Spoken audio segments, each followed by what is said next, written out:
तो हेलो दोस्तों, स्वागत है आप सभी लोगों का फिर से आपके अपने चैनल राइजिंग स्टार क्लासेस पर। तो दोस्तों, इस वीडियो में मैं आप लोगों को 12th हिंदी का न्यू सिलेबस बताने वाला हूं। ठीक है, 12th में क्या होता है कि हिंदी अलग होता है और सामान्य हिंदी जो होता है वह अलग बच्चों को पढ़ना होता है। तो सामान्य हिंदी जो होता है वह साइंस स्ट्रीम के जितने भी बच्चे हैं उन्हें पढ़ना होता है, यानी जो मैथ ग्रुप के हैं या बायो ग्रुप के हैं, और हिंदी उन्हें पढ़ना है जो कि आर्ट स्ट्रीम के हैं। तो ये हिंदी का सिलेबस मैं आपको बताने वाला हूँ, यानी जितने भी स्टूडेंट्स आर्ट स्ट्रीम से हैं उन्हें ये सिलेबस पढ़ना है। ठीक है, साइंस वाले बच्चों के लिए मैंने सामान्य हिंदी का न्यू सिलेबस बता दिया है।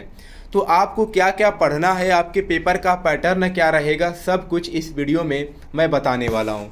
तो 100 नंबर का पेपर होगा। ठीक है, कितना पूर्णांक रहेगा? 100 नंबर। सबसे पहला है खंड क, जिसमें कि 50 अंक के क्वेश्चन पूछे जाएंगे। पहला क्वेश्चन है हिंदी गद्य का विकास, हिंदी गद्य का उद्भव एवं विकास, शुक्ल युग शुक्लोत्तर युग, हिंदी गद्य की प्रमुख विधाएं जैसे निबंध, उपन्यास, कहानी, आलोचना इत्यादि। तो पहले क्वेश्चन से 5 नंबर का प्रश्न पूछा जाएगा। ठीक है, और ये जो प्रश्न होगा यह MCQ टाइप क्वेश्चन पूछा जाएगा। फिर दूसरा क्वेश्चन है काव्य साहित्य का विकास, जिसमें कि आधुनिक काल, भारतेंदु युग, द्विवेदी युग, छायावाद, प्रगतिवाद, नई कविता इत्यादि। यहाँ से भी 5 नंबर का क्वेश्चन बनेगा। तो पहला प्रश्न और दूसरा प्रश्न दोनों मिलाकर के 10 नंबर के क्वेश्चन पूछे जाएंगे, और ये 10 प्रश्न जो हैं MCQ टाइप क्वेश्चन रहेंगे।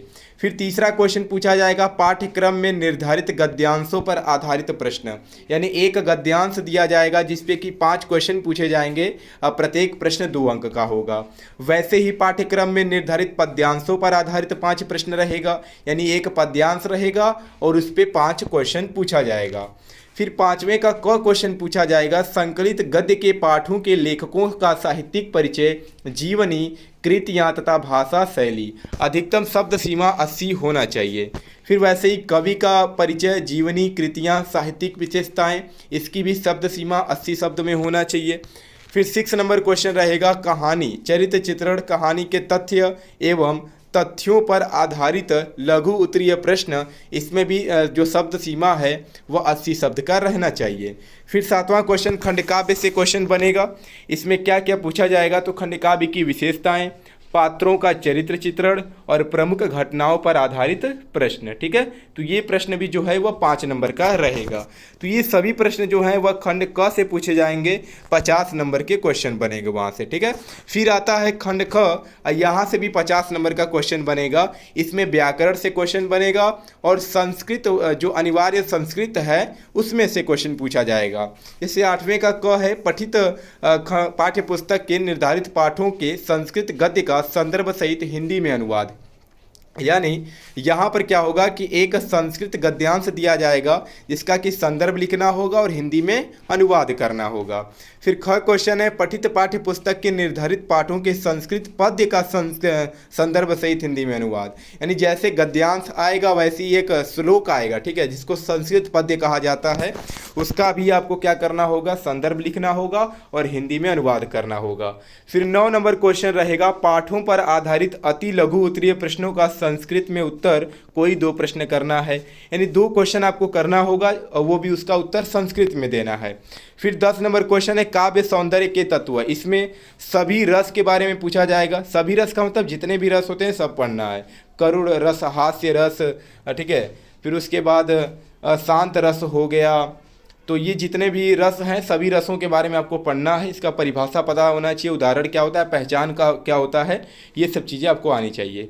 फिर अलंकार में, शब्द अलंकार में आपको अनुप्रास, यमक, श्लेष, ये 3 अलंकार पढ़ना है, और अर्थालंकार में उपमा, रूपक, उत्प्रेक्षा, संदेह, भ्रांतिमान, उसके बाद अन्वय, प्रतीप, दृष्टांत तथा अतिशयोक्ति, परिभाषा एवं उदाहरण। ठीक है, फिर छंद में आपको मात्रिक, चौपाई, मतलब मात्रिक में चौपाई, दोहा, सोठा, रोला, कुंडलिया, हरि गीतिका, वरवय, लक्षण एवं उदाहरण पढ़ना इसका। फिर वर्ण वृत्त में आपको इंद्र वज्रा, उपेंद्र वज्रा, सवैया, मंतग मंद, सुमुखी, सुंदरी, बसंत, तिलका, इसका भी लक्षण एवं उदाहरण पढ़ना है। फिर मुक्तक मनहर में आपको मुक्तक में मनहर पढ़ना है, इसका भी लक्षण और उदाहरण पढ़ना है, ठीक है। फिर 11 नंबर क्वेश्चन रहेगा निबंध, हिंदी में मौलिक अभिव्यक्ति दिए हुए विषय पर निबंध, जनसंख्या, पर्यावरण, स्वास्थ्य, शिक्षा, यातायात के नियम आदि की जानकारी हेतु इन विषयों पर भी निबंध पूछे जाएंगे।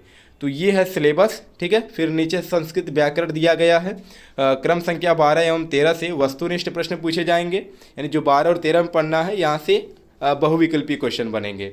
तो क्या पूछा जाएगा, संधि पूछा जाएगा, स्वर संधि पढ़ना, इसमें व्यंजन संधि और विसर्ग संधि, जो संधि का नाम दिया ये सभी संधि आपको पढ़ने हैं। फिर ख क्वेश्चन है समास में अवयवी भाव, कर्मधारय और बहुव्रीहि समास पढ़ना है। प्रत्यय में आपको कृत, अक्त, अक्त्वा, त्यबत और अनियर प्रत्यय पढ़ना है, और तद्वित में त्व, मतुप और वतुप प्रत्यय पढ़ना है। फिर से वैसे ही ख में यहाँ पर देख सकते हैं दिया गया, ये भी पढ़ना है आपको। फिर 14 नंबर क्वेश्चन है पत्र लेखन, इसमें पत्रों के प्रकार में औपचारिक पत्र के बारे में, अनौपचारिक पत्र, औपचारिक पत्र में आवेदन, प्रार्थना पत्र, कार्यालयी पत्र, व्यावसायिक पत्र, और अनौपचारिक पत्र में व्यक्तिगत, पारिवारिक और सामाजिक पत्र के बारे में पढ़ना है, ठीक है। तो ये पेपर का पैटर्न था। अब गद्य में क्या पढ़ना है और पद्य में क्या पढ़ना है और संस्कृत में क्या पढ़ना है ये बताया गया है। तो गद्य हेतु निर्धारित पाठ्यवस्तु में आपको 9 चैप्टर पढ़ना है। पहला राष्ट्र का स्वरूप, रॉबर्ट नर्सिंग होम में अशोक के फूल, सिद्धांत और नीति के संपादित अंश, भाषा और आधुनिकता, तेजस्वी मन के संपादित अंश, भाग्य और पुरुषार्थ और निंदा रस। तो ये गद्य में पढ़ना है। फिर काव्य हेतु निर्धारित पाठ्यवस्तु में प्रेम माधुरी, यमुना छवि, ठीक है, यहाँ पर देख सकते हैं कुल 11 चैप्टर आपको पढ़ने हैं। फिर कथा साहित्य हेतु निर्धारित यानी पाठ्यवस्तु यानी कौन कौन से कहानी पढ़ने हैं, तो पंचलाइट, बहादुर, कर्मनाशा की हार, खून का रिश्ता और लाठी, तो ये कहानी आपको पढ़ना है। फिर खंडकाव्य भी पढ़ना होता है, तो खंडकाव्य बहुत ज़्यादा नहीं होता है, हर जिले का अपना अलग अलग खंडकाव्य होता है। तो यहाँ पर देख सकते हैं जो आपका इसमें जिला आपको दिखाई दे रहा है उसके सामने जो खंडकाव्य लिखा गया वही खंडकाव्य पढ़ना है। जैसे मुक्ति यज्ञ जो खंडकाव्य है यह कानपुर, जौनपुर, मुरादाबाद, फैजाबाद, एटा और ललितपुर के बच्चों को पढ़ना है। तो आपका जिला जिस भी खंडकाव्य के सामने है वही खंडकाव्य आपको पढ़ना है। फिर संस्कृत दिग्दर्शिका में भी देख सकते हैं 11 चैप्टर पढ़ने हैं, ठीक है। तो ये सिलेबस है क्लास 12 हिंदी का।